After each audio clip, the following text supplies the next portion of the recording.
Welcome to Bamford Rose and another question of the week. This week the question is, should you consider evolution costs when buying your DB9 Volante? This is a follow-on from a video a couple of weeks back where we featured a DB9 Volante manual that was up for sale on Auto Trader at what looked like a good price, considering that it's a super rare car. I mean, as you can see, we're in one today. It's your quintessential British sports car. Huge 6-litre V12 engine up front, rear wheel drive, manual, soft top. Although these cars are fantastic and you will pay a premium for the rarity, from standard they were never built with a rear anti-roll bar, and the dampers quite soft on them, meaning that the ride on a DB9 Volante, if you want to travel at any pace, it is quite compromised.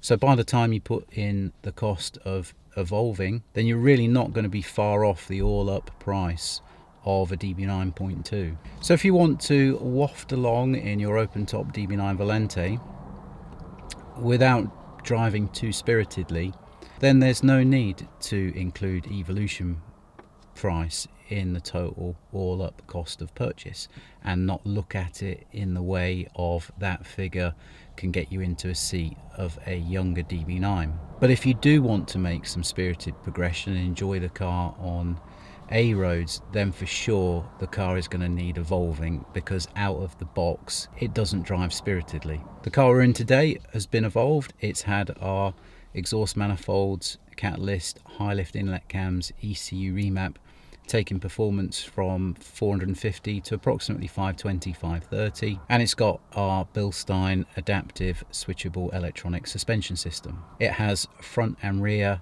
undersurface chassis stiffening plates, and it's got a rear anti-roll bar with updated DB9 bushing. And that's one of the biggest problems on a Volante, that they were built without a rear anti-roll bar. The result is a much more composed cabin at slow speed.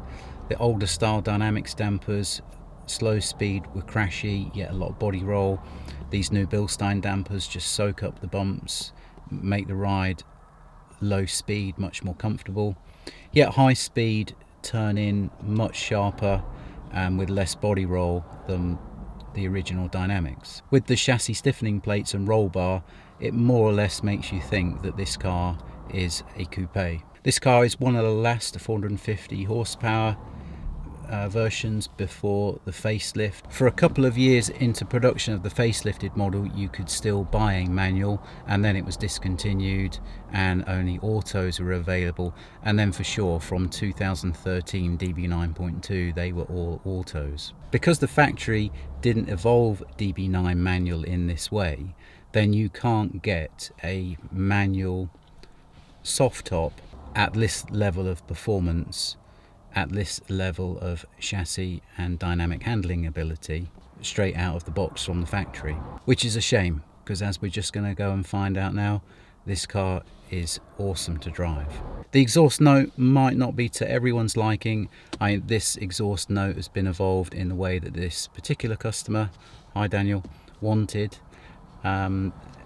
It's more Ferrari-esque, less of the Aston bass baritone rumble. Personally, I prefer the Aston bass baritone rumble, but as with looks and suspension feeling, exhaust note is highly personable, and the sound has been evolved in a way that this customer wanted.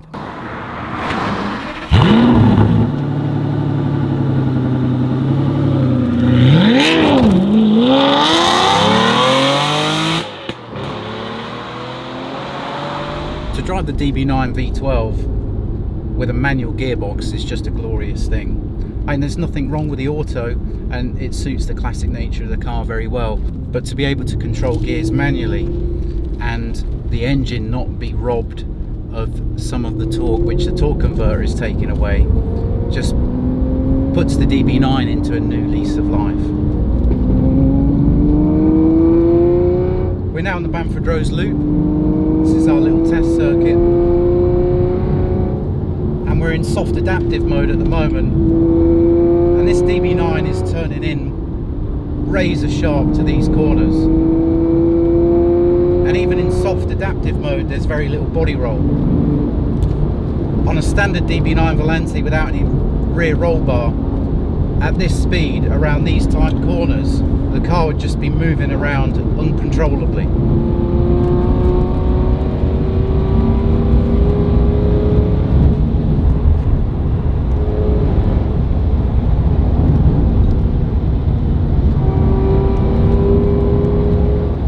Now we've put the chassis into full adaptive stiff mode,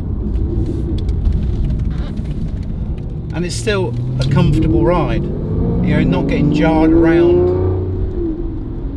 uncomfortably,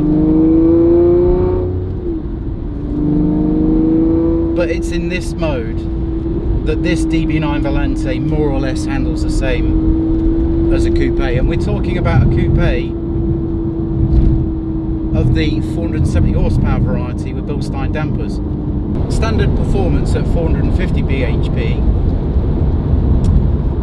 with the inlet manifolds that the DB9 has, that compared to DBS and V12 Vantage has longer inlet tracks, more favours low speed torque at the sacrifice of high speed power. Meaning on DB9, peak torque speed is 5,000 rpm, peak power speed is 5,750 rpm. On DBS or V12V, but peak power speed has been shifted to about 6,250, 6,500 rpm. That means on a standard DB9, once you get past 5,750 rpm, the engine starts to feel a bit wheezy because it's gone past peak power speed.